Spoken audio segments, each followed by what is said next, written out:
اللہ تک پہنچنے کا سفر وہیں سے شروع ہوتا ہے جہاں تم سوچتے ہو کہ اب سبھی راستے بند ہو چکے ہیں۔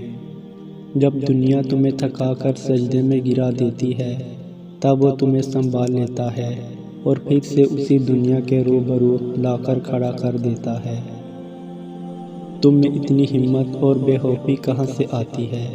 جب تم اللہ کے فیصلوں پر یقین رکھتے ہو تو وہ تمہیں ان فیصلوں پر راضی ہونے کے لیے بے حد صبر دے دیتا ہے۔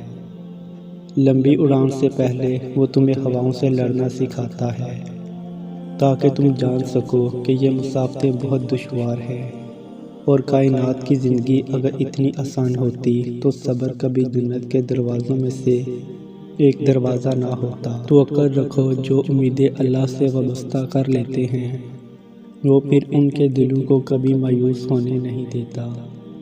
وہ ہتھیلی تب تک خالی نہیں ہونے دیتا جب تک اسے بہتر چیز سے بھر نہیں دیتا۔ تم اسے تھامے رکھو، پھر وہ بھی تمہیں کبھی تھکنے نہیں دے گا۔ وہ جانتا ہے سب جو تم ظاہر کرتے ہو اور جو کچھ چھپائے ہوئے ہو۔